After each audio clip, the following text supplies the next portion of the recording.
Mr. Silent Channel.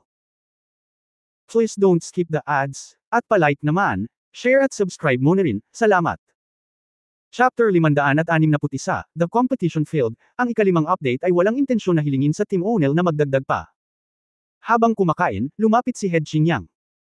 President Jing, una kong hiniling kay Chen Chen na pumunta sa iyo kahapon upang talakayin ang paglalathala ng maneskrito na ito, ngunit sa kasamaang palad ay hindi ako naghintay hanggang. Dala mo na ba lahat ng manuscripts? Tumango si Head Xingyang, ilagay silang lahat sa karwahe sa labas ng pinto. Nakahanap ako ng akademya na mag-o-overtime at nag-print ng 1,000 kopya sa kabuuan. Tila ang pinuno ng Xingyang ay sabik na ipaalam sa lahat ang tungkol sa martial arts tournament, at ang kahusayan ay hindi mababa. Okay, ngayon ang unang araw ng martial arts tournament. Ipamahagi natin ito sa labas ng martial arts tournament venue at sa Jingxi City. Oo nga pala, si Head Xingyang ay maaaring mag-print ng 1,000 kopya at ipadala ang mga ito sa mga kalapit na lungsod. Halimbawa, Rozhao. Ibinalik ko ang sulat sa Jingzhou, at maaaring na i-publish ito ng Dawn Daily. Ito ang hinihintay ng pinuno ng Xingyang, at pagkatapos ay nagtanong, President Jing, kung tutuusin, mayroon kang pampublikong opisyal na posisyon. Dahil ako ay narito at ako ang may pananagutan para dito, ipauubay ako sa iyo ang pamamahagi. Pagkatapos ng lahat, hindi kami propesyonal. Kumunat ang noo ni Jingzi. Siya ay orihinal na nagplano na maglabas ng ilang miyembro ng pahayagan sa pagkakataong ito, ngunit pagkatapos ay itinuring niyang ito ay masyadong mapanganib dito, at bilang isang panauhin ng prinsipe, si Feng Lianro ay hindi mababa sa talento sa panitikan. Kung talagang nagsusulat siya ng isang bagay, magagawa niya ito. Kaya sa huli si Han Han lang ang dinala ko dito. Sa totoo lang medyo nahirapan siyang mag-issue ng libro dahil hindi siya pamilyar sa lugar dito, ngunit sinabi na ito ng pinuno ng Xingyang, at ayaw niyang maliitin. Kinawean niya ang kanyang kamay at sinabing, walang problema, ang Jingba Prefecture ay dapat maghintay para sa kompetisyon ng martial arts. Nandito ka ba? Ibigay mo lang sa kanya ang maneskrito at hayaan siyang ipamahagi ito sa mga pulis sa lungsod. Tumango si Head Xingyang, at hindi na niya kailangang pangalagaan ang iba. Dahil ang pinuno ng Xingyang ay laging nasa paligid, si Jingzi ay hindi nagkaroon ng pagkakataon na magsalita kay Qiu Chen. Pagkatapos ng hapunan, sumakay ang grupo sa karwahe at nagmaneho patungo sa lugar ng kompetisyon. Ang lugar ng kompetisyon ay espesyal na itinayo para sa kompetisyon. Ito ay matatagpuan sa isang malaking open space sa gitna ng Jingxi City malapit sa kanlurang dulo. Sa bukas na espasyo, isang malaking platform na may taas na halos 2 metro at isang haba at lapad na halos 20 metro ang itinayo.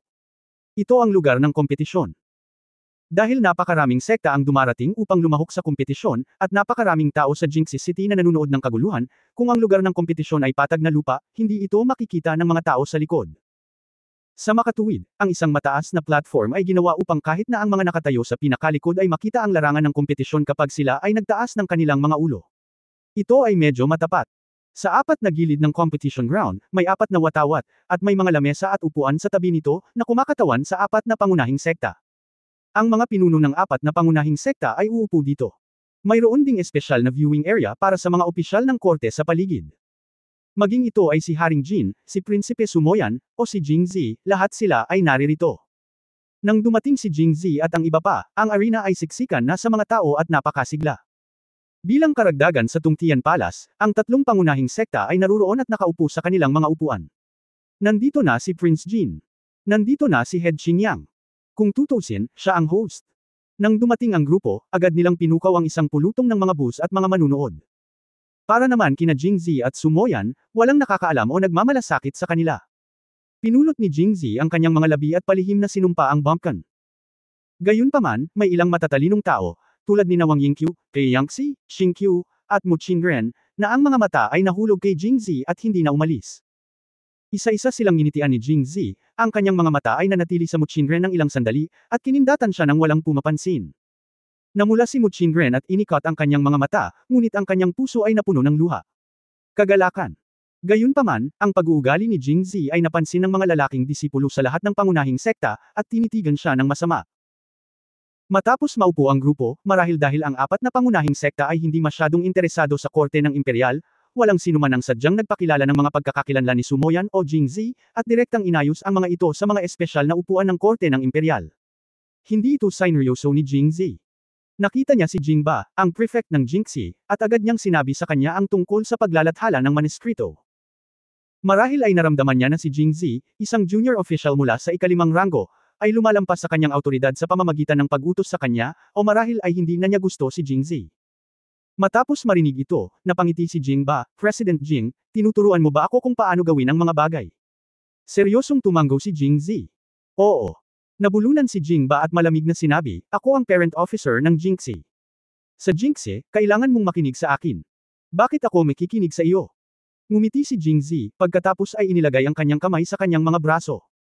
Maya-maya, naglabas muna siya ng gintong medalya at ini-flash ito sa harap ng mga mata ni Jingba. Nakita mo ba? Ito ay isang gintong medalya. Nang hindi man lang nag-isip tungkol dito, alam din ni Jingzi na si Jingba ay tiyak na miyembro ng Jin Dynasty sa loob ng maraming taon sa Jingxi at hindi interesado sa korte, ngunit hindi siya maglalakas loob na hayagang suwayan si Emperor An, tama ba? Pagkatapos, ipinakita niyang muli ang Emperor's Sword. Nakita mo ba?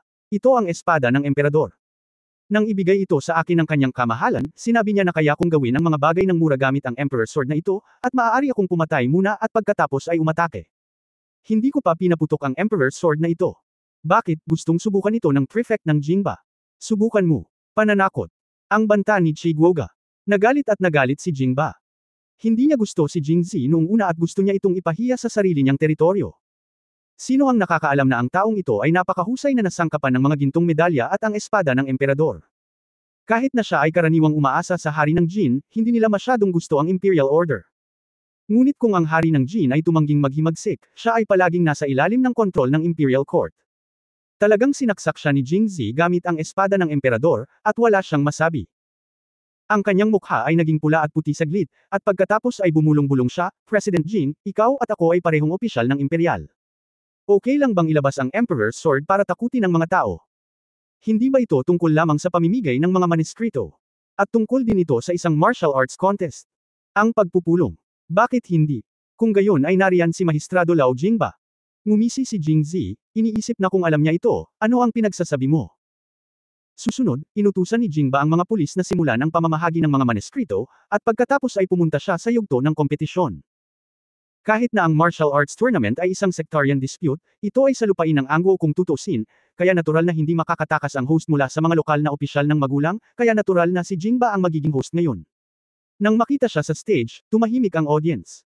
Para sa lahat ng martial arts heroes na magtipon-tipon dito ngayon, ito ay hindi lamang isang grand event para sa martial arts, kundi isang grand event din para sa Jingxi, at isang grand event din para sa Angguo.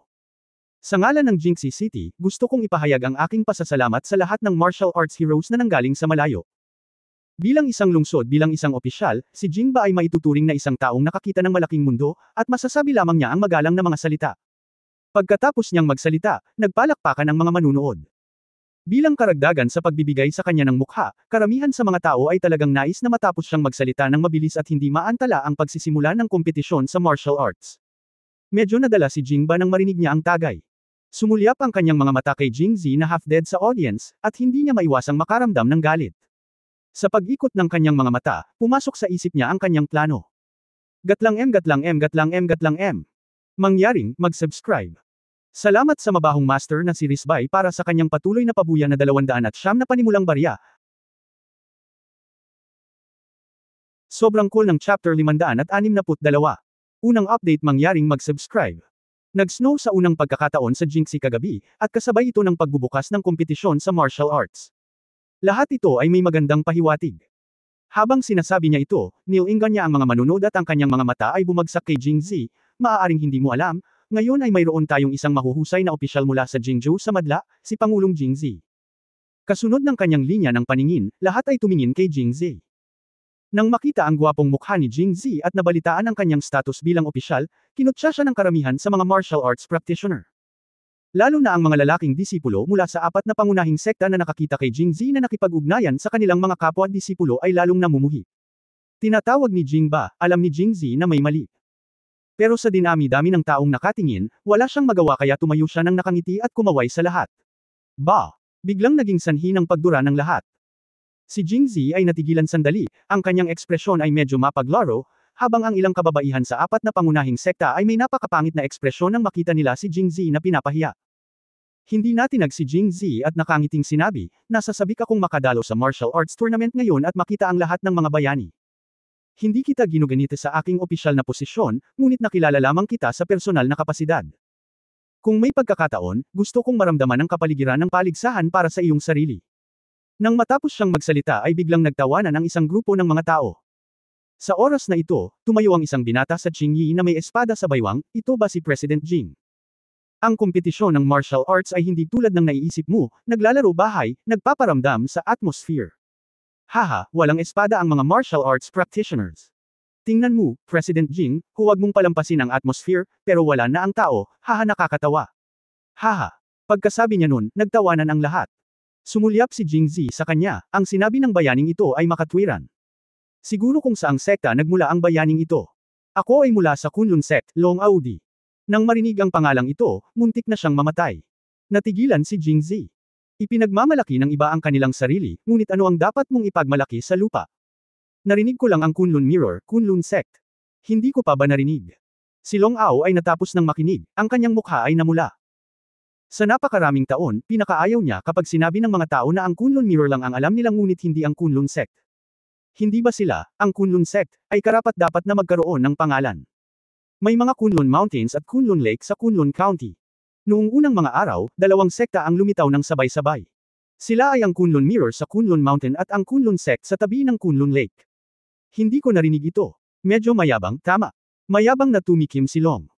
Paulit-ulit na ikanaway ni Jingzi ang kanyang mga kamay, hindi ko pa ito narinig. Bakit naging apat na pangunahing sekta ang Kunlun Mirror nang magkasama silang itinatag, ngunit ang sekta ng Kunlun ay hindi kilala? Ito ay isang katotohanan. Kahit na ayaw tanggapin ni Long Audi, wala siyang choice kundi gawin ito. Hindi umamin, malamig siyang ngumuso, hindi ka ba kilala? Pagkatapos nitong martial arts competition, siguradong sisikat ang Kunlun sect natin sa buong mundo. Hoy, naiintindihan ko kung bakit ang Kunlun sect at ang Kunlun Mirror ay parehong nasa Kunlun County ngunit may malaking pagkakaiba. Hindi maiwasan ni Long Audi na ma-curious at nagtanong, bakit? Dahil ang Kunlun Mirror ay itinayo sa bundok, at ang mga bundok ay matataas at tuwid, kaya ang Kunlun Mirror ay natural na kasing tigas ng bundok. Kung tungkol sa Kunlun sect, ito ay nasa tabi ng Kunlun Lake, tama. Sa lawa maraming tubig, kaya ang Kunlun sect ay napakatubig. Halos magalit si Long Audi dahil sa salitang iyon. Ikaw, Young Master Long, hindi na kailangang magpasalamat sa akin. Ikanaway ni Jingzi ang kanyang mga kamay at nginis siya ng kanyang puso. Naghihiganti ang labor at management mula umaga hanggang gabi. How dare you take the initiative to provoke me? Dapat nakaayos ka. Nang makita ng mga tao sa paligid ang hitsura ni Long Audi, lahat sila ay napag-usapan, dahil ang sekta ng Kunlun ay talagang isang veterano, ngunit hindi ito kasing husay ng mga nakatataas, ngunit higit pa sa mga mababa. Kanina pa ito gumagala sa gitna, hindi pa taas o pababa, at sobrang nakakahiya ang posisyon nito. Gayunpaman, ang mga tao ng Kunlun sect ay palaging nagseserbisyo sa sarili, at palaging nakadarama ng higit sa iba sa harap ng mas maliliit na sekta. Sa makatuwid, sila ay napunta sa isang sitwasyon kung saan ang apat na malalaking sekta ay hindi nakikilala sa kanila, at ang mas maliliit na mga sekta ay hindi sila gusto. Kaya tuwang-tuwa ang lahat nang makita siyang impas. Ahem. Lahat, tumahimik. Ikanaway ni Jingba ang kanyang kamay. Ipinakilala niya si Jingzi sa lahat para lang ipahiya siya. Paano siya makikita sa kanyang kaluwalhatian? Kaya't sinabi niya, bagaman ngayon ay isang martial arts competition, nabalitaan ko na si President Jing ay isa ring talentadong tao. Sa ganitong sitwasyon, hindi ba dapat ako magsulat ng tula? Nang makitang magsasalita na si Jingzi, nanguna siya at sinabing, nagkataon na mayroon tayong isang lalaki sa Jingxi City. Ang mahusay na talento na si Zhou ay hindi maihahambing sa isang mahusay na talento mula sa Jingzhou City. Kung hindi, paano pa kaya ang hayaan ng mahusay na talento na si Zhou na magsulat ng isang tula upang makaakit? Iba pa. Ngunit mula noong sinaunang panahon, ang alak, tula, at espada ay pinagsama sa isa. Ang mga taong gumaganap ng eskrimedor, magsulat man sila ng tula o hindi magsalita, ay nakikinig pa rin sa ilan, kaya pumalakpak sila. Nablock ang balita sa Jinshicheng, at hindi man lang alam ni Jingba ang tungkol sa mga anekdota ni Jingzi sa Jingzhou. Sa nakikita kung gaano siya kawalang ingat, natural na hindi niya talaga siya ituring na isang talentadong tao. Ang pagtawag sa kanya ng isang talentadong tao ay para lamang purihin siya, at pagkatapos ay hayaan ang mga mahuhusay na tao mula sa Jinshicheng na magsulat ng mga tula upang talunin siya. Hindi ba't isa itong sampal sa mukha? Master Zhou, halika na. Pagkatapos, ikanaway ni Jingba ang kanyang kamay, at isang binata na nakasuot ng damit na inchik ngunit may nalilitong mukha ang umakyat sa entablado. Ito ay si Zhou Jiwei, isang mahuhusay na lalaki mula sa Jingxi na lumahok sa Mid-Autumn Poetry Festival. Sa sandaling dumating si Zhou Jiwei sa entablado, naghiyawan ang mga tao. Karamihan sa mga taong nagpalakpakan ay ang mga tao ng Jingxi City. Si Jingxi ay kilala bilang Medicine Capital, at si Tong Tiankei ang namamahala. Sa katunayan, ang mga tao ay hindi masyadong interesado sa tula, ngunit hindi ito pumipigil sa kanila na malaman na mayroong isang mahusay na talento sa Jingxi na nanalo ng unang pwesto sa mga kompetisyon ng tula ng magkakasunod, iyon ay Zhou Jiwei. Walang duda na kung pag-uusapan natin ang tungkol sa tula lamang, si Zhou Jiwei ang liwanag ng Jingxi. Ngunit ngayon, kakaiba si Zhou Jiwei. Hindi na siya mukhang masigla at kumpiyansa gaya ng dati, ngunit mukhang matamlay na gaya ng isang talong na pinalo ng hamog na nagyelo. Sa sandaling makita niya si Zhou Jiwei, ngumisi si Jingzi at halos mapahagalpak sa tawa. Kung hindi niya makita ang dahilan ng operasyon ni Jingba, magiging walang saysay ang kanyang buhay. Hindi kaya pinaplano niyang hanapin si Zhou Jifu para ipahiya siya. Napakatanga, napakawalang muwang. Mr. Zhou, narito si President Jing mula sa Jingzhou, na isa ring mahusay na talento. Ipinamalas ni Mr. Zhou ang kanyang kakayahan at hinahayaan ang lahat na makita kung sino ang mas magaling, ang mga mahuhusay nating tao mula sa Jingxi o ang mahuhusay na tao mula sa Jingzhou. Ito ay isang napaka-ordinaryong talakayan. Matapos sadyang idagdag ni Jingba ang mga tiyak na hangganan ng Jingxi at Jingzhou, naging tense ang eksena. Nagsaya rin ang mga tao sa ibaba, at kusang bumangon ang pagmamalaki sa rehiyon, dapat lumaban ang mga mahuhusay na tao mula sa Jingxi. Manalo sa Jingzhou talent. Ito ang gusto ni Jingba. Banta ako gamit ang Emperor's Sword. Tapos ipapahiya kita in public. Ang mga lalaking disipulong iyon sa sekta ay malamang na nahulaan na ang kaalaman ni Master Zhou Jiwei ay dapat na higit pa kay Jingzi ngayong linggo, kung hindi ay magiging tiwala si Jingba. Natural, gusto rin nilang makita si Jingzi na sinasampal sa mukha, lalo na sa harap ng senior nilang kapatid.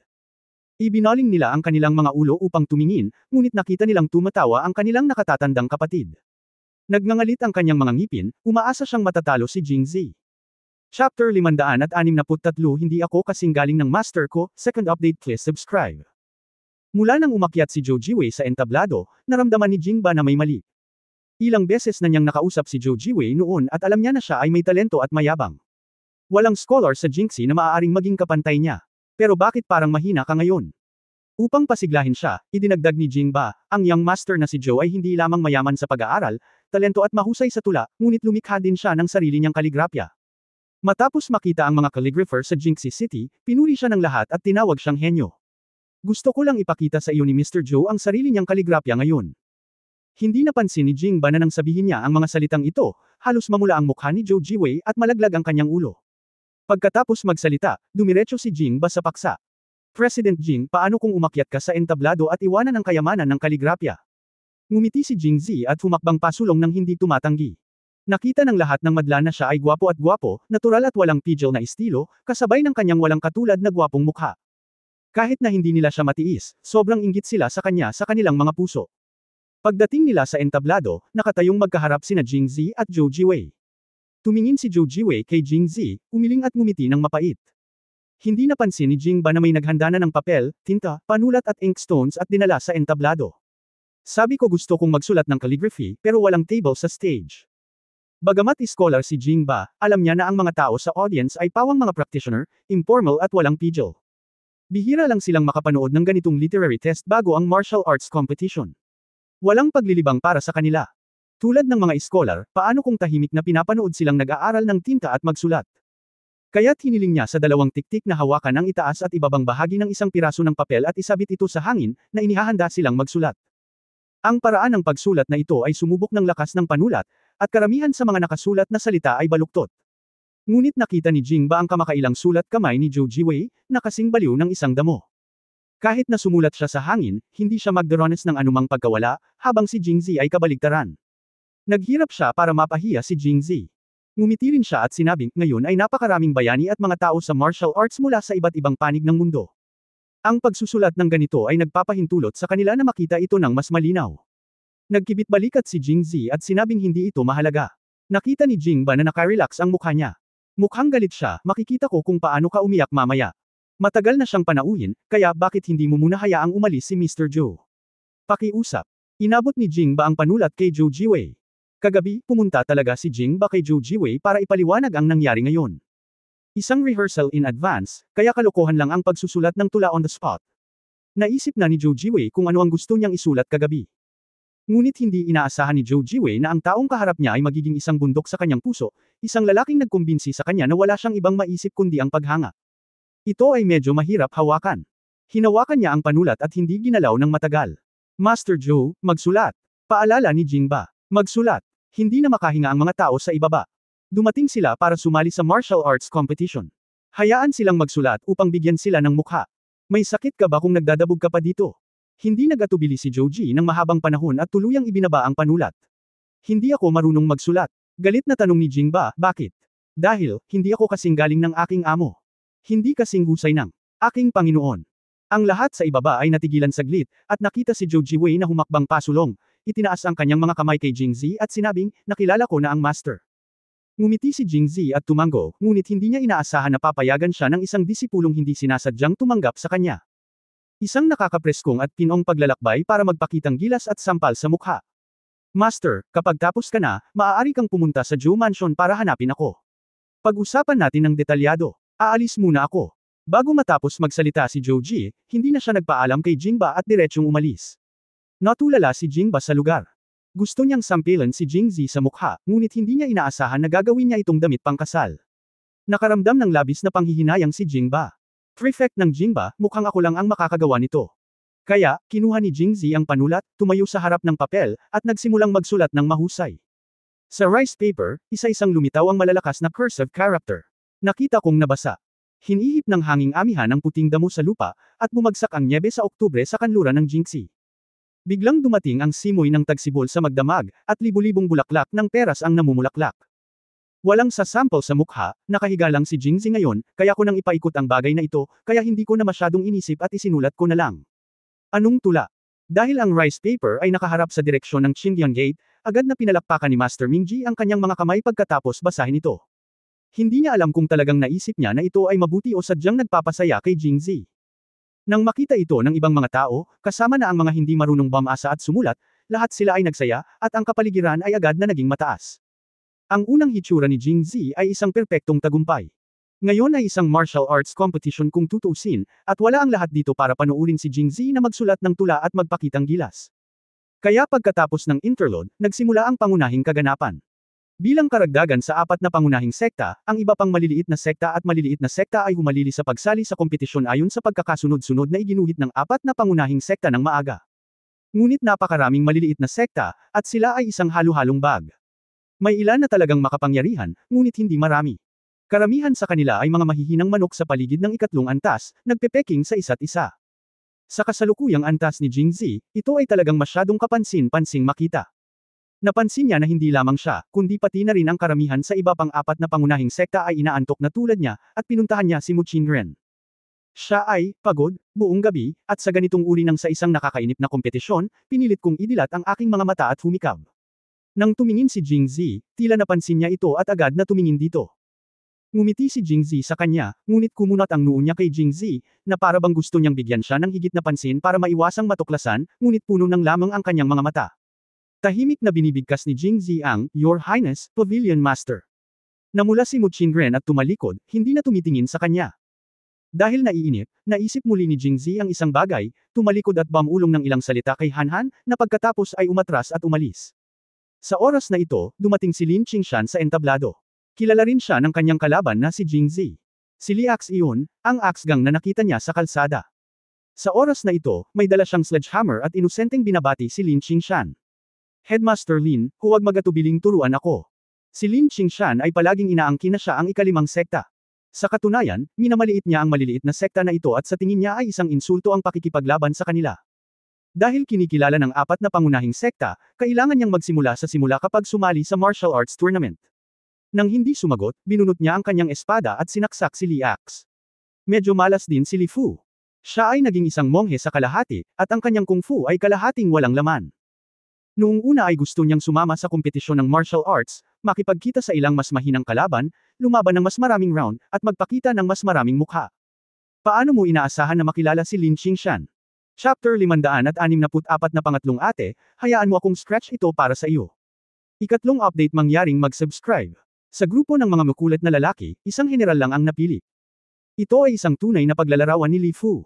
Napakabilis ni Lin Qingshan na sa sandaling ilabas ni Li Fu ang kanyang sledgehammer, hindi man lang siya nagkaroon ng pagkakataong iduyan ito sa harap ng lahat, at direktang itinulak sa lupa. Ako, inaamin ko ang pagkatalo. Ang martial arts tournament ay tungkol sa punto. Gayunpaman, may mga kaso kung saan nawala ang init ng ulo sa mga martial arts tournament sa paglipas ng mga taon, at nasawi sa huli. Nandito si Li Axe para lumaban, hindi para mamatay. Matapos marinig ito ni Lin Qingshan, tumalikod siya at lumipad pababa ng stage. Ito ay maaaring ituring bilang ang unang mataas na kalidad na kompetisyon ngayon. Ang dahilan kung bakit ito ay sinasabing mas mataas, ay dahil si Lin Qingshan ay matangkad, habang si Li Fu ay masyadong katamtaman. Sumunod, nagkaroon ng isa pang mahabang panahon ng paghalik sa isa't isa. Nakaramdam ng pagkabagot si Jing Zi, nag-isip sandali, at sinabi kay Sumoyan sa tabi niya, "Kamahalan, lalabas ako para sa isang pakikipanayam." Pagkatapos nun, tumakbo na siya palabas. Una silang nakarating sa harap ng Qindian sect. Ang isang grupo ng mga lalaking disipulo ng Qindian sect na pinamumunuan ni Yubo ay agad na kinabahan at tumitig kay Jingzi nang may sabik na mga mata, ngunit si Jingzi ay nanatiling hindi natinag. Ang bawat isa sa apat na pangunahing sekta ay may isang mesa at dalawang bangko, na karaniwang inihanda para sa mga pinuno ng bawat sekta at sa mga kalahok sa kompetisyon, kaya sina Master Mingji at Xingqiu ay nakaupo sa isang mesa. "Master Mingji, nandito ang junior na ito para istorbohin ka." Nakangiting sabi ni Jingzi. Magiliw na tumango si Master Mingji, at walang sabi-sabi, si Jingzi ay direktang lumapit kay Xingqiu at umupo, ang kanyang puwitan ay nakadikit na sa hita ni Xingqiu. Nang makita ito ni Yubo at ng iba pa, gusto nilang tumalon at sipain si Jingzi, ngunit hindi naramdaman ni Xingqiu na ito ay hindi nararapat, at tinulungan pa siyang pakinisin ang lelayan ng kanyang robo na kanyang itinaas, at pagkatapos ay nasiyahan siya. Ang mga disipulo ng Qindian sect ay agad na natulala. "Master Mingji, gusto kong pasalamatan ka ngayon sa iyong suporta." Ngumiti si Master Mingji at sinabing, "Hindi ko sinasadyang suportahan ka, nakita kitang sumulat ng mga tula noon, at napakaganda ng kalidad. Pero iyong lahat sila ay isinulat para sa mga babae. Akala ko noon, lahat ng mga kasanayang natutunan mo ay pang-aasar sa mga babae. Sa hindi inaasahan, ang tula na isinulat mo ngayon ay angkop na angkop sa okasyon." Gaya ng sinabi niya, nabasa niya, bigla, tulad ng simoy ng tagsibol, libu-libong tao ang dumating. Ang mga puno ng peras ay namumulaklak. Napakaganda ng tula na ito. Bueno, inisip talaga ni Master Mingji na maaari lamang siyang sumulat ng mga malalaswang tula at liriko para pasayahin ang mga babae. Masyadong stereotype ang impresyon na ito at malapit nang magbigay daan. Alam niya na siya ay talagang isang makapangyarihang munting prinsipe. Kung gusto mong pag-usapan ang tungkol sa interview, pag-usapan lang ito kay Xingqiu. Wala akong masyadong alam tungkol dito. Mangyaring makipag-usap ng higit pa. Pagkatapos sabihin iyon, si Master Mingji ay tila nawala ng interes at ibinaling ang kanyang ulo sa yugto ng kompetisyon. Tila ito ay nasa itaas ang uri ng masustansyang baguhang manok na tumutusok sa isa't isa ay puno ng malaking atraksyon sa kanya. Mula nang dumating si Jingzi at sinabi ang bawat salita, ang mga lalaking disipulo sa paligid niya ay nagpanteng ang kanilang mga tainga. Nang tanungin siya ni Master Mingji tungkol sa panayam ni Xingqiu, isang grupo ng mga tao ang muling kinabahan. Iyon, Presidente Jing. Sa ilalim ng rekomendasyon ng lahat, tumayo si Yubo, ang ating senior sister ay sasali sa martial arts competition sa pagkakataong ito. Natatakot ako na wala tayong dagdag na oras para tanggapin ang iyong panayam. Ginagawa ko. Mahinang sabi ni Xingqiu. "Daan. Narinig mo yun?" Oo. Hindi na kayanan ni Jingzi ang lalaking ito na nagngangalang Yubo, at kabit niya si Lin Qingshan sa kanyang likuran. Nang makatagpo siya ng pagkakataon ay agad niya itong inatake. Huminto sandali si Yubo, pagkatapos ay nagpatuloy, "President Jing, ganito ang ugali ng aking senior sister. Minsan, hindi siya marunong tumanggi. Hanggat ito ay isang bagay na inayos ng master, kukumpletuhin niya ito kung payag siya o hindi. Pero President Jing, alam ko rin na ang aking senior na kapatid ay abala pa rin sa kompetisyon ng martial arts, kaya't pakiusap, huwag mo na lang siyang istorbuhin." Oo, interviewin mo kami." Agad namang sumang-ayon ang lalaking alagad sa likuran niya. Nang bubuksan na ni Xingqiu ang kanyang bibig, agad siyang pinigilan ni Jingzi. Para sa isang eksperto sa pagpapanggap, paano niya palalampasan ang magandang pagkakataon? Kaya napangiti siya at sinabing, "Hindi, mali ang sinabi mo. Hindi mo kilala ang senior mong kapatid, ako, gusto lang niyang ma-interview. Ikaw, isang lalaki na lumabas nang wala sa oras, sinabi mong kilala mo ang aking kapatid na babae." Ngumisi si Yubo, at bago pa siya makapagsalita, si Jingzi ay tila nagtatanong at sumasagot sa kanyang sarili, "Bueno, hindi ka maniniwala, dahil hindi mo talaga kilala ang iyong nakatatandang kapatid na babae. Paano mo nalaman?" Dahil ngumiti si Jingzi, sa mundong ito, iisa lang ang lalaking nakakaintindi sa kanya. Habang sinasabi niya iyon, ipinatong ni Jingzi ang kanyang kamay sa balikat ni Xingqiu, sinulyapan ang mga lalaking disipulo sa likuran niya, at sinabing may kalokohan, "Ako iyon." Nang ilagay ni Jingzi ang kanyang kamay sa kanyang balikat, nanigas ang katawan ni Xingqiu, ngunit hindi niya naisip na tanggalin ang kanyang kamay. Umiling siya at ngumiti ng mapait, "Kalimutan mo na, hayaan mo na siya, sino ang gumagawa sa kanya ng pinakamamahal niyang kapatid?" Nang makita si Yubo at ang lahat ng mga disipulo na mukhang hindi komportable na parabang nakakain sila ng langaw at hindi may dira ang mga ito, nakaramdam si Jingzi ng labis na kaganhawahan. Nawasak ang grupo. "Yun lang. Gusto mo pa ba akong ipaglaban? Masyadong maraming iniisip." Ngunit hindi siya nasisiyahan sa ganoong kaliit na kasiyahan. Sabi nga sa kasabihan, ang pagsasamantala sa kanyang karamdaman ay maaaring pumatay sa kanya. Sa susunod na sandali, ang kamay ni Jingzi ay gumawa ng kaunting puwersa, at ang katawan ni Chinkyu ay nakasandal sa kanya, na parang nakahawak siya sa kanyang mga balikat, napaka-intimate. Tingnan mo, guru. Sa sobrang galit ni Yubo ay hindi siya makapagsalita, kaya tinawag niya si Master Mingji. Nang marinig ito, lumingon si Master Mingji at nakita ang matalik na anyo ni na Jingzi at Chinkyu. Hindi siya gaanong nagsalita, ngunit ngumiti lang siya at umiling, napakahusay ng mga kabataan ngayon. Si Yubo at ang lahat ng mga disipulo ay tila nakatanggap ng pangalawang suntok. Nanatili sila doon na walang iba kundi ang kalungkutan. Pangatlong ate, huwag kang gagalaw.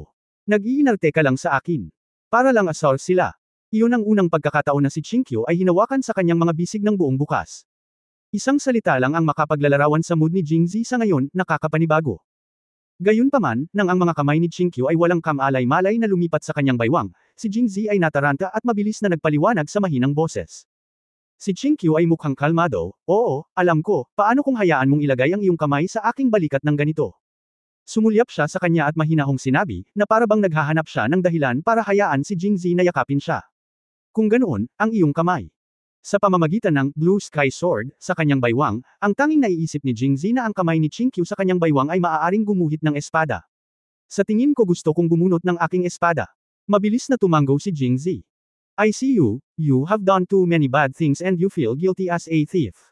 Feeling ko lang. Medyo nangangati ang bewang ko at gusto ko ng kuma mo. Si Chinkyu ay mukhang walang pakialam. Kung titignan ang itsura niya, wala siyang pinagkaiba sa Cold Fairy Girl noon. Ngunit siya ay may kaunting pagmamalaki sa kanyang puso, sa wakas ay pinahirapan kita. Narinig ito ni Jingzi at tumawa, kaya makati ang baywang ni Third Sister. Walang ibang kakayahan ng kapatid ko, pero kaya pa rin niya ang pangangilati sa iba. Third Sister, hayaan mo akong kuma mo para sa iyo. Gaya ng sinabi niya, si Jingzi ay umakyat ako gamit ang aking kamay. Chapter 565, The Son-in-Law of Waxian Pavilion, ika-4 na update, mangyaring mag-subscribe. Bago pa mailagay ni Jingzi ang kanyang kamay sa kanya, hinampos siya ni Chinkyu. Hindi nabigo si Jingzi. Magtataka sana siya kung hindi siya sinaktan ni Chinkyu. Immortal tita, dapat medyo parang immortal kahit anong mangyari. Third Sister, talagang pumunta ako dito para kausapin ka tungkol sa seryosong bagay. Matapos marinig ang bagay na iyon, gusto ni Chinkyu na magseryoso, ngunit dahil natatakot siyang marinig ng mga tao sa likuran niya ang kanyang sinabi, nanatiling malapit sa kanya si Jingzi at hindi magkalapit ang kanilang mga bibig. Ilagay sa tenga niya. Hindi niya ito naramdaman noong una, ngunit habang lumilipas ang oras, sa sandaling magsalita ito, ang mainit at mainit na hininga nito ay tumama sa kanyang mga tenga, na nagparamdam sa kanya ng pangangati sa kanyang mga tenga at pangangati sa kanyang puso. Nadama niya na dapat niya itong itulak palayo, kahit na mas malayo. Ngunit hindi ko alam kung bakit, ngunit nag-aatubili akong itulak ito. Kung itulak ko ito, hindi ba maririnig ng iba? Inaliw ni Chinkyu ang sarili at gumaan ang pakiramdam, ano ang sinasabi mo? Third Sister, gusto kong sumali sa martial arts competition.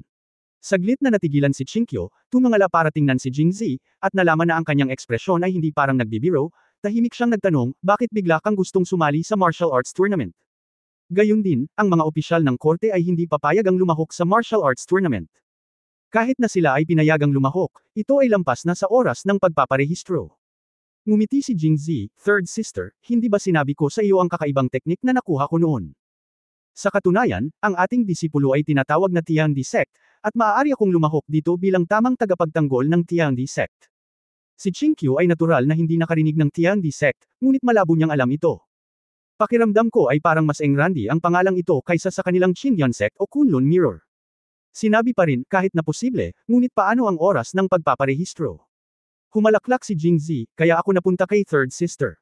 Narinig ko na basta makuha mo ang pag-aproba ng 3 martial arts contestant mula sa 4 na pangunahing sekta, maaari kang direktang sumali sa kompetisyon. Listahan. Tiningnan siya ni Chinkyu ng taas baba at nagtanong, ang alam ko lang ay magaling ka sa martial arts noong nakaraang araw. Mukhang ang galing ng iyong light skills. Hindi mo ba sinabi sa akin kung gaano sila kataas? Kaya tiwala ka na mapapanalo mo ang pinuno ng martial arts. Ngumiti si Jingzi. Third Sister, kung sasabihin kong nasa ika-6 na antas na ako ngayon, sa tingin mo kaya ko ba?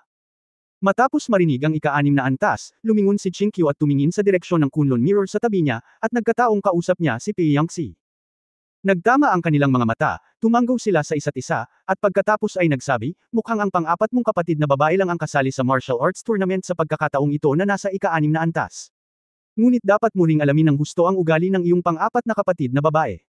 Kung ako iyon, siguro kung siya iyon, tiyak na hindi kanya papayagan. Sa pagtatapos ng pangungusap, medyo nawalan ng tiwala si Chinkyo. Matapos mag-isip sandali, nagpatuloy siya, huwag kang magsinungaling. Kung wala ka sa ika-6 na antas, kahit na lumahok ka, maaaring hindi mo mapanalunan ang pinuno ng martial arts. Dahil kay Lin Qingshan sa eksenang iyon ngayon lang, ilang taon na siyang nag-iisa. Ano ang kanyang antas? Walang nakakaalam, at hindi maganda ang pakikitungo ni Jingzi sa kanya. Kung nakilala nila siya, malamang nakaawa-awa.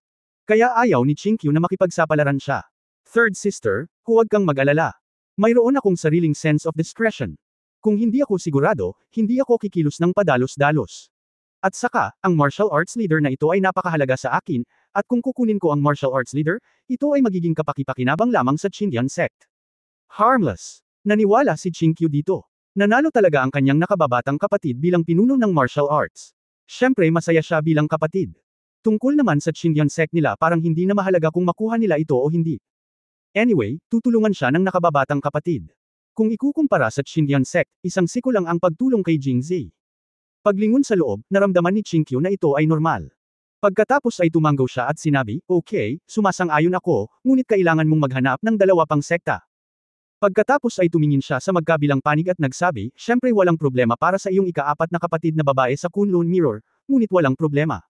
Mukhang mahirap kausap ang master ng Immortal Pavilion na si Mo. Ang tungtiyang ay Qiu Chen.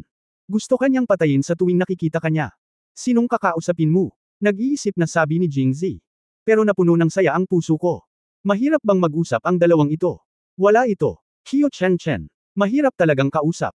Ang Pavilion Master mo, kung tutusin, ay may ang relasyon sa may-ari ng hardin. Susubukan ko, baka gumana. Nang marinig ito, nagkaroon ng epiphany si Chinkyo. Mukhang masyado akong nag-aalala. Ikaw ang manugang ng Waxian Pavilion, at ikaw pa rin ang apprentice-son-in-law ni Pavilion Master mo. Bakit kailangang gawin ito ni Pavilion Master mo para sa kanyang manugang? 2 beses na humajijek si Jingzi. Walang tunog, walang sagot. Bakit ka susuko sa isang babae kung nagseselos siya? At saka, hindi siya ang apprentice na manugang ni Mu Qingren, ngunit ang kanyang lalaki. Sa pag-iisip nito, naisip niya ang walang katapusang lamang ni Mu Qingren at ang nananatiling alindog ni Wang Yingqiu. Pareho silang may hitsura ng isang royal sister, ngunit sa hitsura, si Mu Qingren ay mas mahusay, ngunit si Wang Yingqiu ay mas mature kaysa sa kanyang amo dahil siya ay nagsasanay sa labas ng mahabang panahon. Magkaiba ang taglay nilang alindog, na nasa sabik na lang ako sa iniisip. Pangatlong kapatid na babae, ika-4 na kapatid na babae, mangyaring tulungan akong gawin ito. Ako, tulungan mong gawin ito. Saglit na natigilan si Chinkyo at sinabing hindi nasisiyahan, bakit hindi mo puntahan ang iyong ika-4 na kapatid na babae? Ano ang gusto mong gawin ko? Jingzi na may mapait na tingin, sinabi niya, hindi naman kasi alam ng pangatlong kapatid na babae.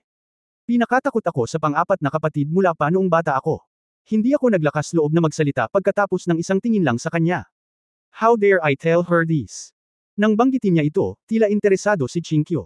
Biglang may ngiti sa orihinal na malamig na mukha. Nung maliit pa ako, takot ako sa pang-4 mong kapatid na babae. Natatakot ka pa ba ngayon? Noong siya ay maliit, si Jingzi ay makulit at nanggugulo sa labas araw-araw. Madalas siyang dinadalaw ng iba.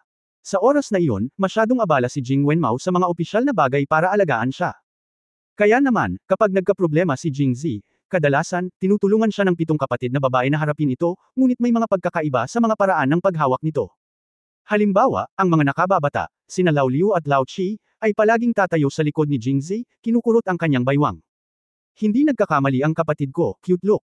Si Liu Jinghong, ang ika-5 anak, ay tatayo sa harap ni Jingzi, na parang, lumapit ka sa akin kung may gagawin ka, huwag mong ipahiya ang kapatid ko.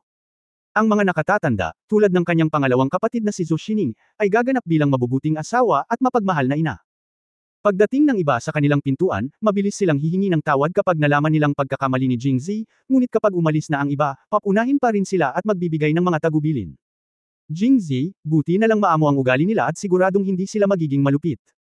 Mula sa puntong ito, may 5 magkakapatid na babae na lahat ay nakaharap kay Jingzi, ngunit may isang exception, at iyon ang pang-4 na anak, si Pei Yangxi. Kung tama si Jingzi, tutulungan niya itong lumaban. Kung mali si Jingzi, hindi siya magiging walang awa kapag nataman niya ang isang tao. Kaya sa oras na iyon, si Jingzi ay walang takot sa sinuman maliban kay Pei Yangxi. Kaya't nang marinig niya ang sinabi ni Jingzi kanina, biglang naramdaman ni Chinkyo na bumalik ang eksena ng kanyang pagkabata, na napakaganda. Kapatid ko kayo noong bata pa ako, hindi ba kapag lumaki ka na? Ngumiti si Jingzi, pagkatapos ay idiniin ang kanyang mukha sa gilid ng mukha ni Chinkyo, sinabi sa sobrang intimate na paraan. Chapter 566 ang seloso na pang-apat na kapatid na babae. Unang update mangyaring mag-subscribe. Matapos pakinggan ito, ang mukha ni Chinkyo ay napuno ng maliwanag at masayang ngiti.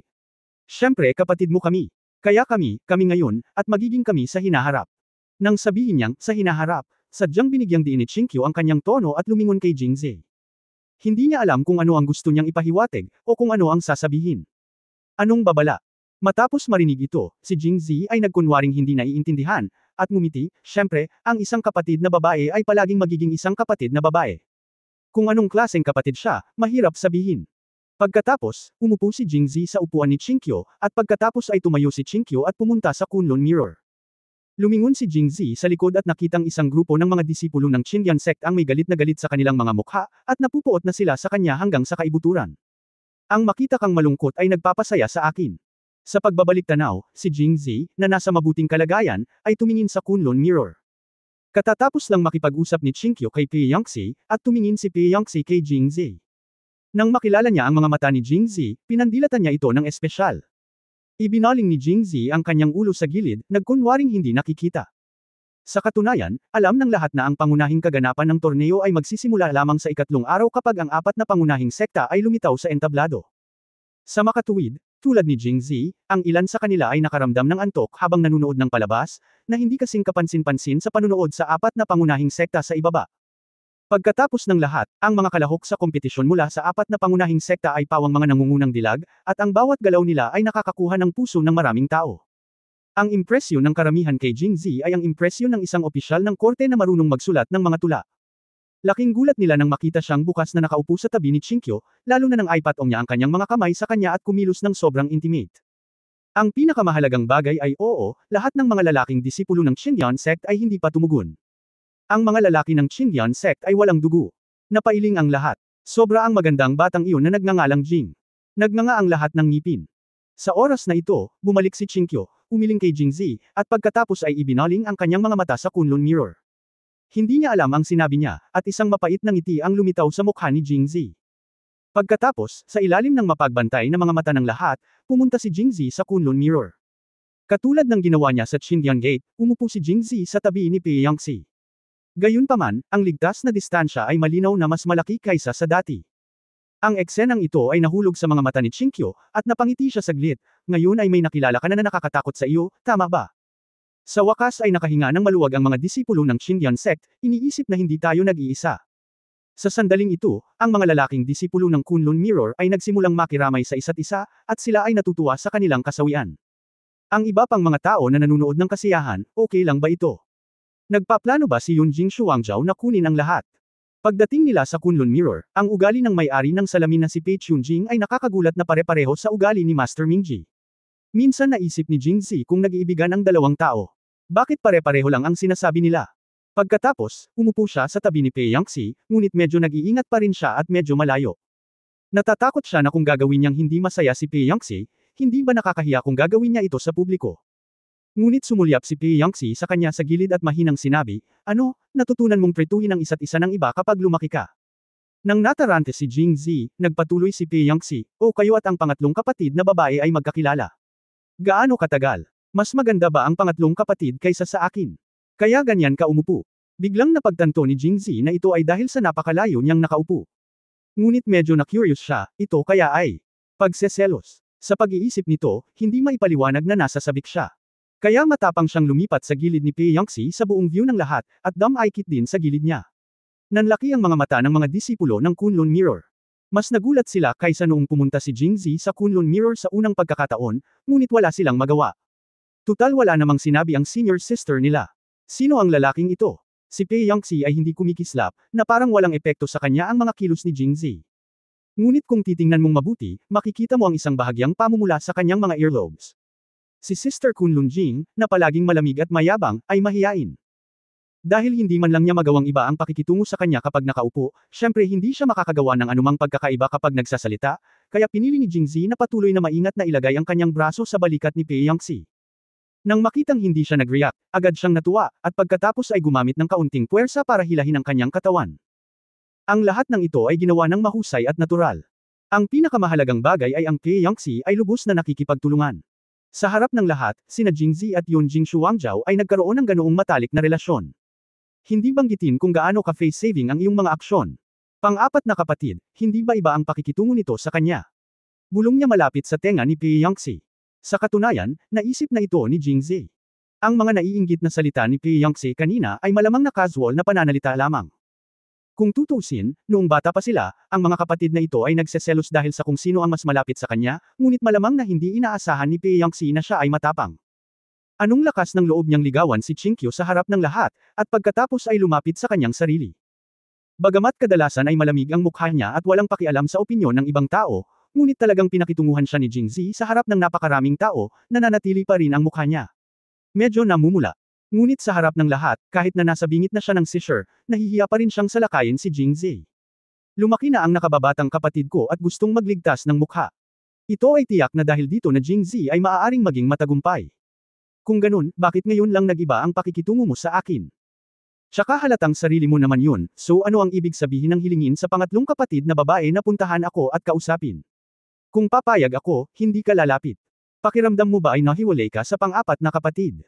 Sa hindi malamang dahilan, biglang nagtanong si Pei Yangxi ng isang bagay na napaka-out of character para sa kanya. Parang, kumikilos na parang layaw na bata, kumakain ng kung ano-ano. Nagulat si Jingzi at agad nang umiti, ano ang sinabi ng fourth sister?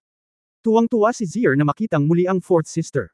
Pero medyo natatakot pa rin siya sa fourth sister, after all how dare you close to fourth sister? Sinisisi mo ako. How dare you? Lumiwanag sa tuwa ang mukha ni Jingzi. Likas na masaya siyang makalapit sa kanya. Lalo na ang aloof personality ni Pei Yangxi. Kung kaya niyang mapagtagumpayan siya, ang excitement ay hindi gaanong kapana-panabik kaysa kay Chinkyu, tama ba? Tumango si Pei Yangxi na may kasiyahan, na may kalmadong ekspresyon sa kanyang mukha, at muling sinabi, sabi mo gusto mong sumali sa martial arts competition.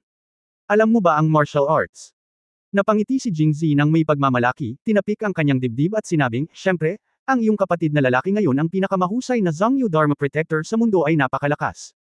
Anyway, maliban sa sarili nilang mga tao, walang nakakaalam na tatlo lang ang tao sa Tiandi sect. Biglang naramdaman ni Jingzi na ang pangalang ito ay maaaring matakot sa maraming tao sa hinaharap. Pagkatapos, maikling sinabi niya kay Pei Yangxi ang tungkol sa kanyang karanasan sa martial arts at mga iniisip. Matapos pakinggan ito, nag-isip sandali si Pei Yangxi at mahinang nagsabi, pwede akong pumayag na makilahok ka, ngunit kung makilala mo ako, hindi magpapakita ng awa ang pang-apat na kapatid na babae. Chapter 567, Master Disciple Love, ikalawang update, mangyaring mag-subscribe. Ay pang-apat na kapatid na babae. Magugulat si Jingzi kung nakangiti niyang sabihin na magseselo siya kapag nakita siya. Pero dahil pumayag ako, ayos lang. Sa puntong ito, tila ang pinakamalakas na kalaban sa martial arts tournament na ito ay ang kanyang pang-apat na kapatid na babae. Tungkol naman sa sinabi niyang hindi siya magpapakita ng awa, hindi naniniwala si Jingzi. Tingnan mo na lang ang ugali nito sa kanya ngayon. Basta't nakahiga siya kapag dumating ang oras, tingnan natin kung nagmamadali siya. Kaya, sa ilalim ng tingin ng lahat, iniwan ni Jingzi si Pei Yangxi na may pagmamalaki sa kanyang mukha panayam. Wala. Hanggat gusto ni Kunlun Mirror at Shinyan Sect na isapubliko ito sa hinaharap, makakahanap si Jingzi ng lugar para maisapubliko nila ito sa pahayagan anuman ang mangyari. Dobleng pagpatay. Pinagmasdan ng isang grupo ng mga tao si Jingzi na lumalayo, nagbubuntong hininga sa kanilang mga puso, na parabang nakakita sila ng magandang repolyo na kinakain ng baboy. Bagaman hindi nila alam, ang kahulugan sa likod ng kaisipang ito ay mas masahol sila kaysa sa mga baboy. Patuloy na, interviewed, pagkatapos ng dalawang pangunahing sekta, bumalik si Jingzi sa kanyang upuan at umupo sandali. President Jing, kumusta ang interview? Nakangiting sabi ni King Jin. Salamat, King Jin, sa pag-alala nito. Not bad. Haha, mabuti naman. Nakangiting sagot ni Haring Jin, ngunit nginisya niya ang kanyang puso, interview ba iyon? Parang nanliligaw. Akala ko magiging sobrang makapangyarihan ang anak ni Jing Wenmao, pero hindi ko inaasahan na magiging talunan at pervert lang pala siya na marunong lang magsalita ng pag-ibig. Bukod dito, paano kung ito ay isang tunay na panayam? Kapag nakuha na niya ang martial arts leader, matutupad na ang double plan niya. Patuloy ang boring na baguhan na tumutusok sa entablado. Hindi nagtagal pagkatapos umupo si Jingzi, dumating sa entablado si Long Aodi mula sa Kunlun Sect. Kilala rin ng kanyang kalaban na si Jingzi si Wang Dotchui mula sa Hammer Gang. Sa iba pang mga sekta bukod sa apat na pangunahing sekta, ang dalawang pinakamakapangyarihang sekta ay walang alinlangan ang sumisikat na bituin na sekta ng Qingcheng at ang itinatag na powerhouse na Kunlun na sekta. Dapat sabihin na si Li Fu at ang kanyang kapatid na si Wang Dotchui ay talagang malapit na magkaibigan. Nakilala ng isa si Lin Qingshan at nakilala ng isa si Long Audi. Sobrang miserable. Sa mga aral na natutunan mula sa kanyang mga kapatid, alam ni Wang Dotchoy na hindi niya matatakasan ang sitwasyon ng pagiging nasa unang round trip. Naisip niya na kapag umakyat siya, ipahayag niya ang kanyang tahanan ng malakas at emosyonal, upang maging sulit ang paglalakbay.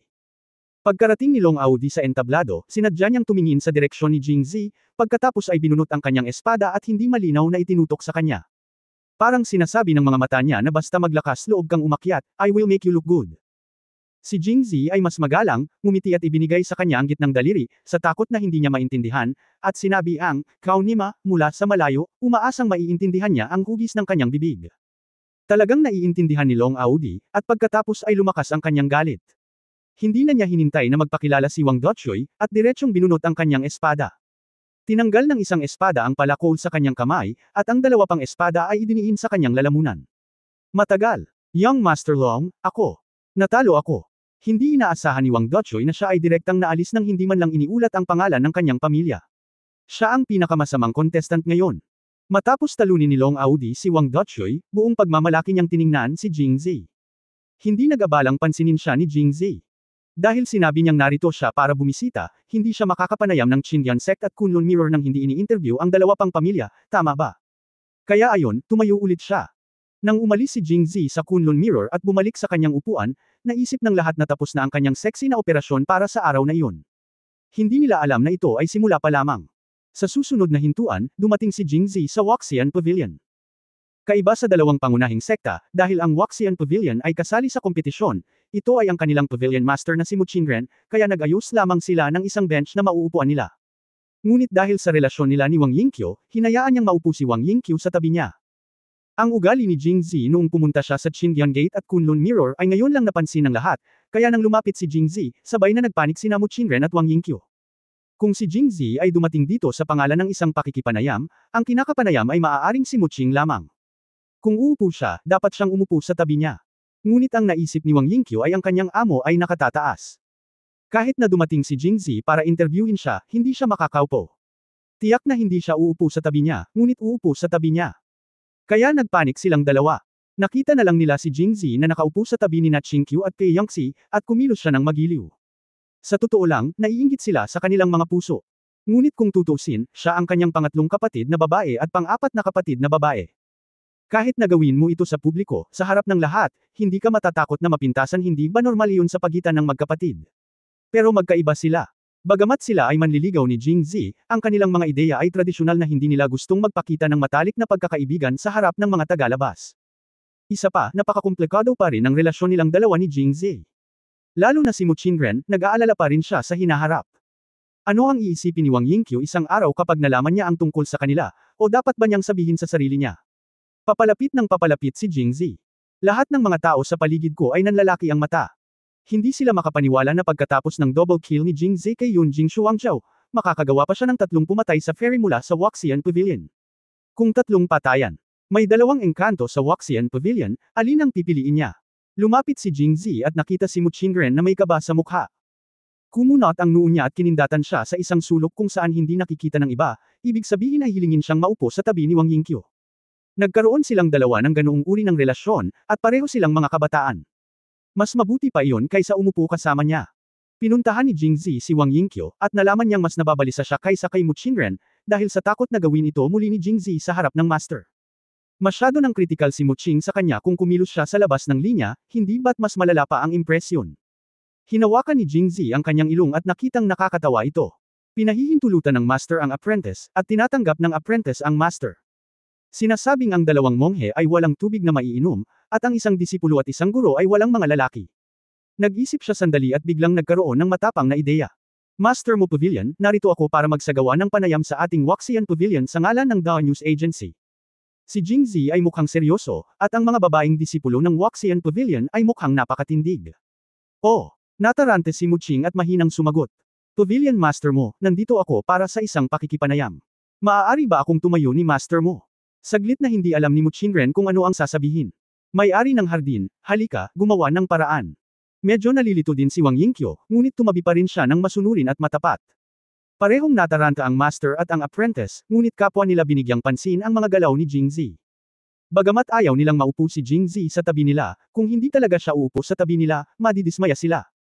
Komplikadong kaisipan babae.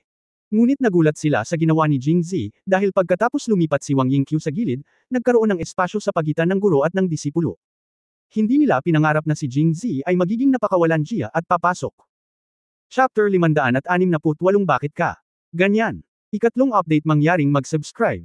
Hindi lamang sina Muqing at Wang Yingqiu ang nagulat sa mismong lugar, ngunit ang mga nanonood ay natigilan din, na sinasabi sa kanilang mga puso kung ano ang isang mabuting tao. Iniisip ko pa rin kung kaya niyang kumpletuhin ang 3 pagpatay o kung kanino, ngunit hindi ko inasahan na 4 na direkta niyang papatayin. Bagamat hindi sila nasisiyahan at hinamak ang pagkakakilanlan ni Jingzi, at minamaliit ang kanyang kahinaan na hindi kayang dalhin ito sa kanyang mga balikat o buhatin ito sa kanyang mga kamay. Katawan, ngunit ang walang hiyang karakter na ito ay pinahahalagahan pa rin ng isang grupo ng mga martial arts practitioner. Men, dapat ganyan kayo. Ikaw, bakit? Ganyan ka. Sandaling natigilan sina Muqing at Wang Yingqiu, at sa wakas ay hindi na nakatiis at sabay na nagtanong. Anong klase? Tanong ni Jingzi na nagpapanggap na tanga.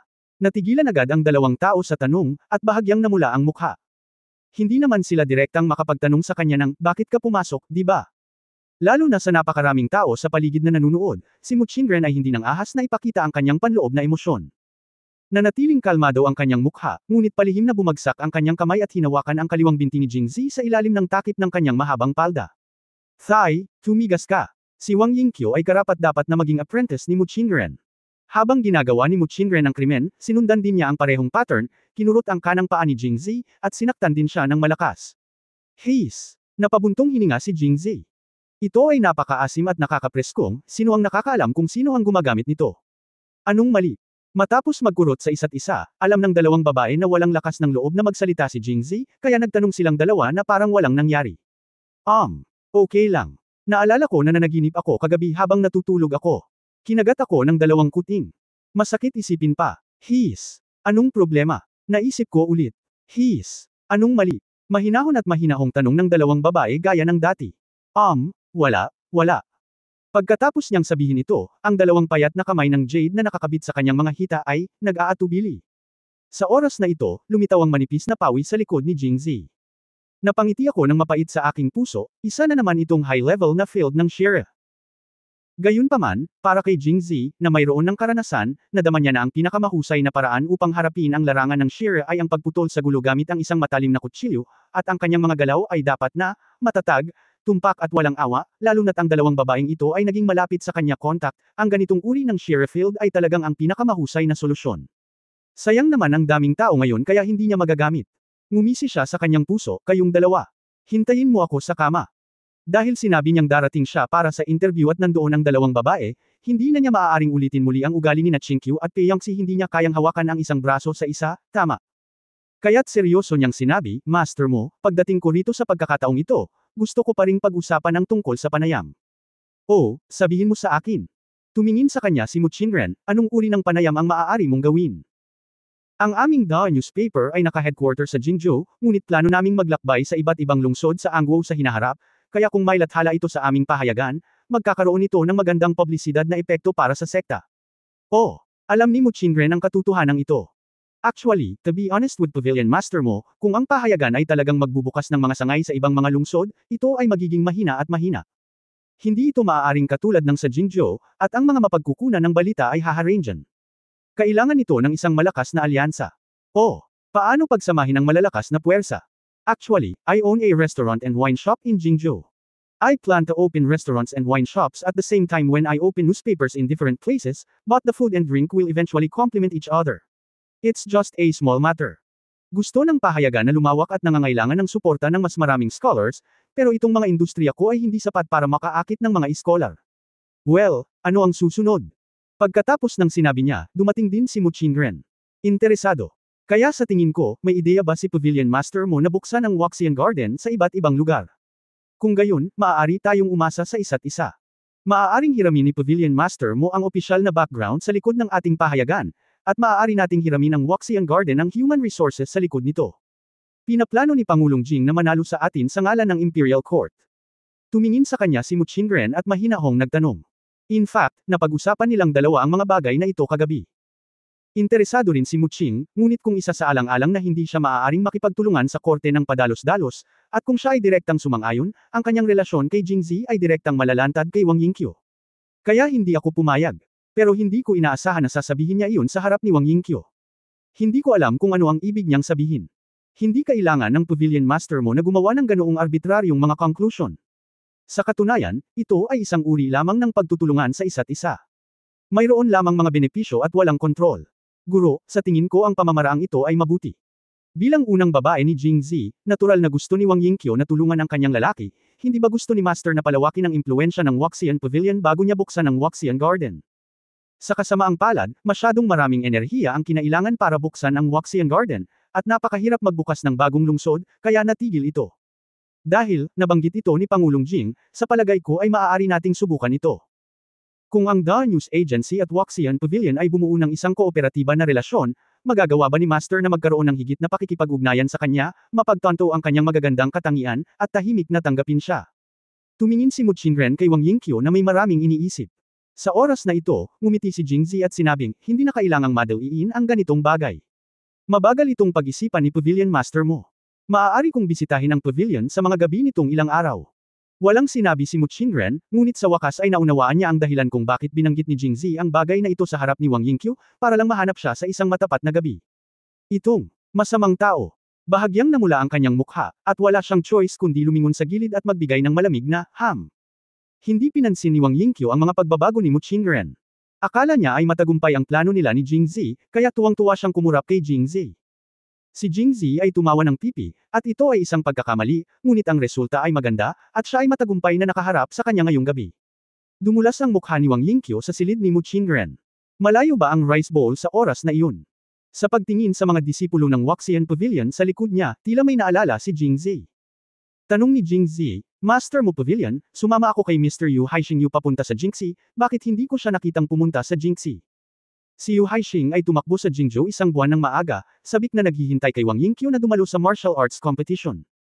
Dahil dito, nang magsimula ang kompetisyon sa martial arts, nawala ang iba. Mahinahong sinabi ni Mu Qingren, naku, hindi marunong martial arts si Yu Haixing. Nang hilingin sa kanya na pumunta sa Jingzhou, dahil lang sa nakiusap ang kanyang ama sa aking Panginoon kaya kailangan niyang gawin ito. Ngayong ako na ang master ng pavilion, ayaw kong may pumunta. Hindi niya papayagan ang sinuman na pumunta, kahit na ang kanyang ama ang gobernador.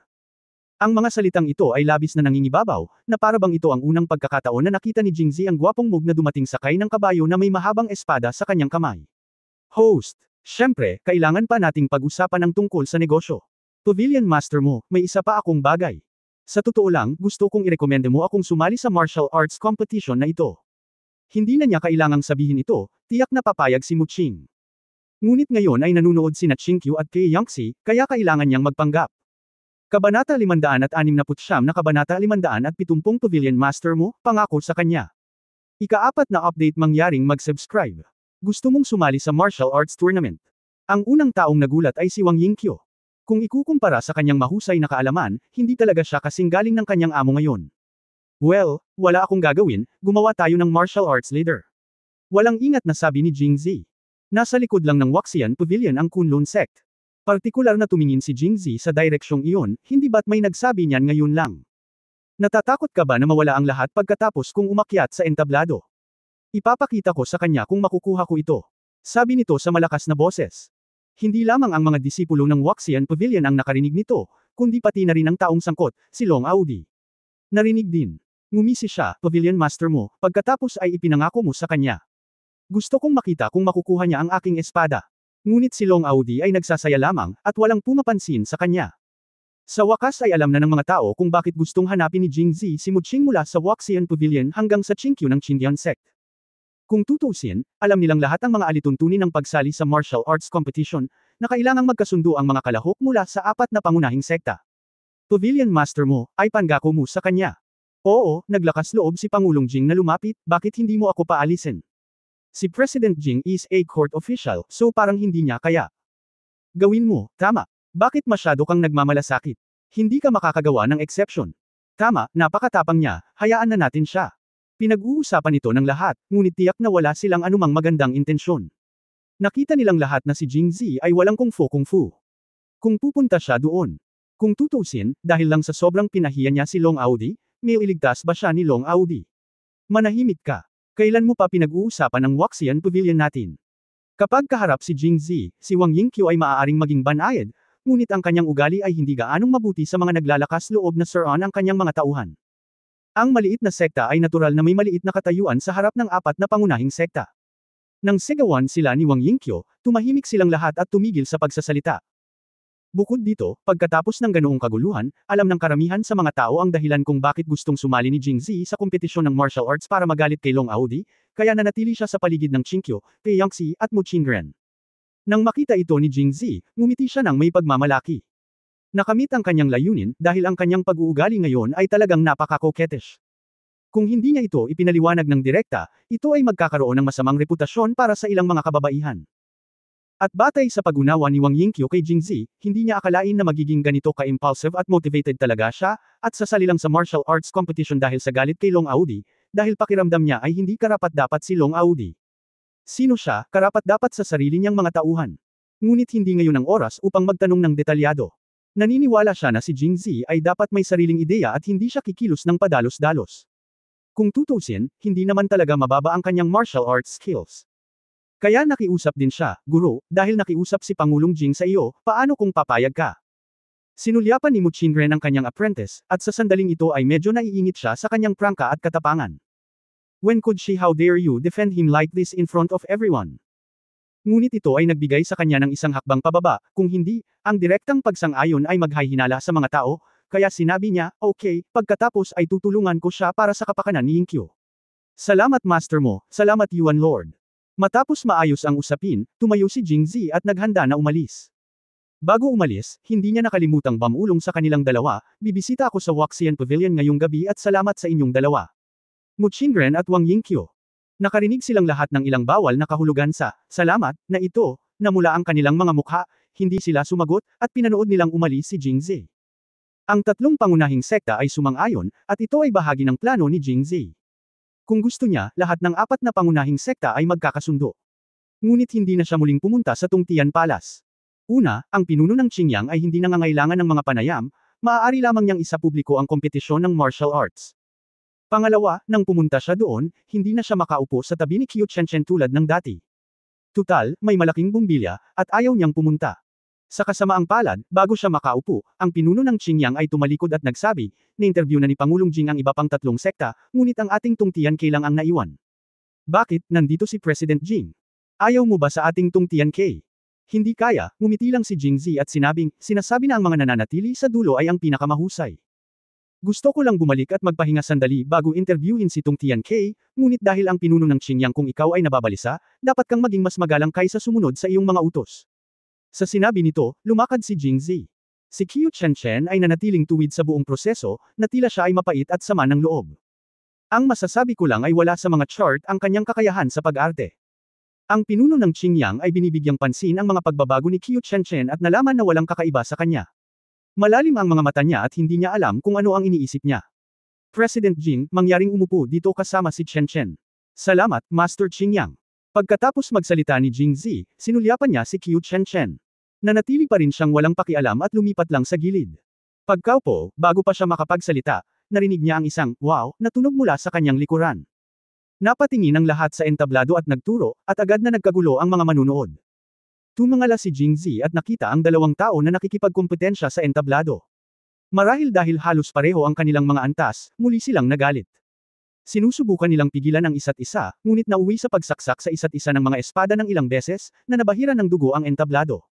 Bilang host ng sekta, si Head Qingyang ay natural na balisa kung may mangyari at dumiretso sa entablado. Ang mga disipulo sa ibaba ay nagtipon din sa paligid ng entablado, at wala nang nagmamalasakit kay Jingzi. Chen. Nang makitang walang tao sa paligid, ngumiti si Jingzi kay Qiu Chen, nakaramdam ng kaunting guilty. Huwag kang tumawa, seryoso ka. Tumingin si Qiu Chen sa paligid, nag-iingat pa rin. Agad na tumayo si Jingzi at seryosong nagsabi, Chen. Tumahimik ka, huwag kang magsalita. Pinandilatan siya ni Qiu Chen, pagkatapos ay nanatiling seryoso ang ekspresyon, ngunit sinabi sa isang nanghihimok na tono, ano ang susunod kong itatanong sa iyo? Tanong. Una, puyat ka kagabi, saan ka nagpunta? Ako. Pagkatapos ng lahat, walang paraan upang makatakas sa tanong na ito. Sisigot na sana si Jingzi, ngunit naputol ito ni Qiu Chen. Sinabi ko sa iyong tumahimik ka at huwag ka nang magsalita. Nagpatuloy si Qiu Chen, pangalawa, sinabi mo na si Qingqiu ang pangatlong kapatid mo. Okay, naniniwala ako. Saka ano ang ginagawa mo papunta sa lugar ni Pei Yangtze? Ni hindi ka man lang naglakas loob na gawin ito sa harap ng lahat. Kinakausap mo ako, pero naglakas loob kang hawakan siya. Ano ang relasyon mo? Naalala ko na hindi mo na lang ako nakilala sa harap niya. Bakit, kailangan mo pa akong makilala? At ang pangatlo, Wang Yingqiu. Nakikita kong may nangyayari sa inyo noong naghahapunan tayo noong gabing iyon. Maaga kayong nagkita sa Jingzhou, kaya hindi ko nasasabihin pa, ngunit ano ang relasyon ninyo sa kanyang Panginoon na si Mu Qingren? Bakit, wala ka? Oo, gusto mo bang ibagsak pareho ang guro at ang disipulo? Kinusot ni Qiu Chen ang kanyang malalaking matingkad na mata, matalas at masigla. Chapter 570 Natulog ka ba kay Pei Yangtze? Ang ikalimang update ay tungkol kay Lan Lanxiao at Jiequan Helmsman. I have to say na minsan, nakakatakot talaga ang sixth sense ng isang babae. Lalo na kapag ang isang babae ay madamdamin sa pag-ibig, ang isang casual na tingin ay maaaring magbunyag ng walang katapusang mga problema. Naramdaman ni Jingzi na nagawa niya ng maayos ang pagtatago, ngunit hindi niya inaasahan na malalaman pa rin ni Qiu Chen ang tungkol sa relasyon nila ni Mu Qingren. Pero bang? Pagkatapos ng ilang panahon ng katahimikan, hindi nasisiyahang sinabi ni Qiu Chen, sabihin. Bakit, iniisip mo pa rin ba kung paano magsinungaling? Kung hindi pa hihintulutan ng kasalukuyang kapaligiran, maaari pang ang hulaan ni Jingzi na si Qiu Chen sa oras na ito ay tiyak na kinurot niya ang kanyang baywang at mukhang nagtataas siya ng hukbo para akusahan siya. Hindi ka ba pinapayagang magsalita? Natigilan siya saglit at galit na sinabi, makakapagsalita ka na. Hindi ako naintindihan ni Chen. Buong gabi siyang lumayo kahapon hindi pa banggitin kung gaano ito kalungkot, at hindi pa niya natapos ang pakikipanayam kay Kunlun. Mirror, umuulan buong gabi, kaya wala akong choice kundi manatili sa Kunlun Mirror ng isang gabi. Kaya, natulog ka kay Pei Yangtze. Gusto kong matulog kasama si Pei Yangtze, ngunit hindi ko magawa. Mapait na ngumiti, Chen, dahil nasabi mo na ito, hayaan mong sabihin ko sa iyo ang pangalawang bagay. Si Pei Yangtze, ang aking pang-apat na kapatid na babae. Saglit na natigilan si Qiu Chen, si Pei Yangtze ang iyong pang-apat na kapatid. Tumango si Jingzi, talagang totoo, si Qingqiu ang pangatlong kapatid ko, at si Pei Yangtze ang pang-apat kong kapatid. Para sa pavilion master mo. Bago pa siya makatapos ng pagsasalita, natapos na ang usapin sa entablado, at pinababa ang dalawang sugatan. Nagsimulang magtipon ang lahat. Ang pinuno ng Qingyang ay nagsabi, paano kung itigil natin ang kompetisyon sa morning martial arts dito? Dapat bumalik ang lahat at magpahinga sandali. Tutuloy tayo sa hapon. Pagkatapos niyang sabihin iyon ay bumalik siya. Mabilis na sinabi ni Jingzi, Chen, huwag kang masyadong mag-isip. Ang sinabi ko sa iyo ay totoo. Hindi ako nagsinungaling sa iyo. Sasabihin ko sa iyo ng detalyado kapag pumili ako ng oras. Nang matapos siyang magsalita, bumalik ang pinuno ng Qingyang at tiningnan ito ng 2 segundo. Sa unang sulyap, wala siyang napansing kakaiba at hindi masyadong nag-isip tungkol dito. President Jing, dahil nangyari ang aksidenteng ito, bakit hindi muna tayo pumunta dito at pag-usapan natin ito mamaya kapag may oras tayo? Okay. Ipinalakpak ni Jingzi ang kanyang mga kamay at tumayo. Ayaw na niyang makipag-usap sa pinuno ng Qingyang. Ano ang punto? Head Qingyang, actually malapit nang matapos ang interview na ito. Tutal nakapag-interview na ako dati. Pagkatapos kong bumalik sa hapon, hindi na ako babalik. Magsusulat na lang ako sa bahay. Well, tama si President Jing. Tumango si Headmaster Qingyang at sabay na nagtanong, narinig kong may nagsabi kanina na gusto mong sumali sa martial arts competition. Matapos marinig ito, mukhang maingat si Jingzi at medyo nambobola, at yumuko, Headmaster Qingyang, narinig mo ba kung paano ako pinahiya ni Long Audi ng Kunlun Sect ngayon? Kung hindi ako sasali, iisipin ba talaga niya na natatakot ako sa kanya? Paano kung turuan siya ni Master Qingyang ng leksyon kung pribado para sa akin?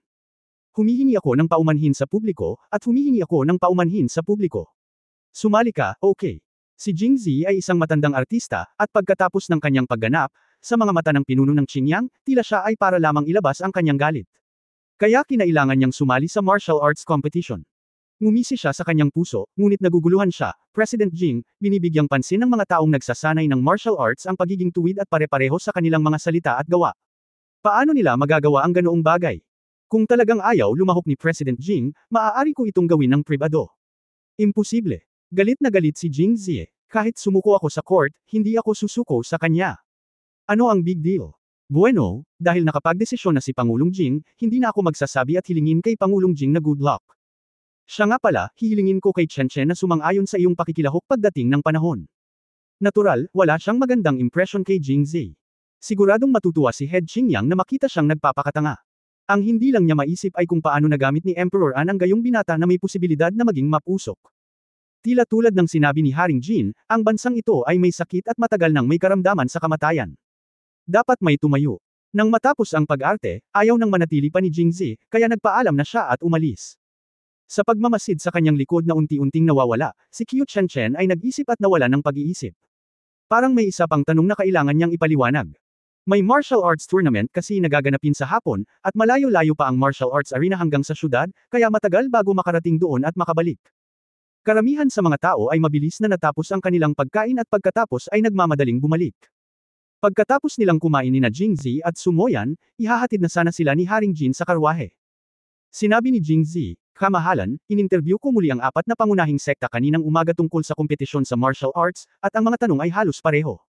Sa hapon manatili ka lang sa bahay at isulat ang panayam." Tumango si Sumoyan, "Gusto mo bang manatili si Lian Ruo at tulungan ka?" Umiling si Jingzi at sinabing sapat na siya. Ngumiti si King Jin at sinabi, "Nabalitaan ko na sasali si President Jing sa martial arts competition." Namula ang mukha ni Jingzi, hinawakan niya ang leeg, at iniangat lang niya ang ulo niya at hindi na nagsalita pa. Nakita ni King Jin ang kanyang reaksyon, na eksaktong kapareho ng sinabi ni Head Qingyang, ngunit na curious pa rin siya, marunong si President Jing ng martial arts. Oo, napakalakas niya. Okay, kung ganoon, hiling ko kay President Jing na magkaroon ng magandang resulta sa martial arts competition ng maaga. Iniabot ni Jingzi ang kanyang kamay, gusto kong hiramin ang magagandang salita ni Haring Jin.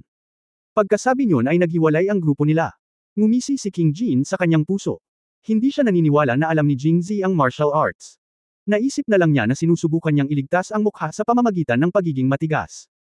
Tila kailangan niyang kausapin si Long Audi ng mag-isa at hiniling sa kanya na alagaan mabuti si Jingzi. Nakuha ko. Matapos paalisan si Haring Jin at ang iba pa, sa wakas ay nakahinga ng maluwag si Jingzi. Pagod na pagod ako sa pag-arte na halos manginig na ang mga kalamnan sa mukha ko. Bumalik siya sa kwarto niya. Tungkol naman sa script ng panayam, sinulat niya ito, ngunit hindi nagtagal. Makalipas ang halos kalahating oras, gumala siya sa kwarto ni Hanhan. Young Village Master. Binuksan ni Hanhan ang pinto at sumigaw. Kamusta na? Handa na ang lahat. Sinunod ko ang utos ng batang pinuno ng nayon at nakakita ako ng isang malaking banga. Pumunta din ako sa tindahan ng Panday para maghanap ng mga sirang talam. Habang sinasabi niya iyon, pinapasok ni Hanhan si Jingzi sa bahay. Sa mesa, may isang garapon na mas maliit ng kaunti kaysa sa garapon ng alak, ngunit sa pagtingin sa lugar, ito ay naglalaman ng mas maraming pulver kaysa sa maliit na garapon na ginamit sa paggawa ng mga granada. Higit sa 5 beses. Bilang karagdagan, ang sirang talam sa loob ay pumapalit sa mga paghahain ng bakal, at ang kabagsikan ay hindi maihahambing. Well, hindi masama. Malakas ba ito pagkatapos martilyo? Young Village Master, ayon sa utos mo, halos manhid na ang kamay ko sa pagmamartilyo. Dapat malakas ito. Napakahaba rin ng lead. Tumango si Jingzi na may kasiyahan. Nakakita ako ng lubad para dalhin ang kalahating malaking garapon, at pagkatapos ay kumuha ako ng 5 granada kasama si Hanhan at inilagay sa akin, at pagkatapos ay lumabas akong mag-isa. Pagtatapos ng kabanata. For more updates, click on the notification bell.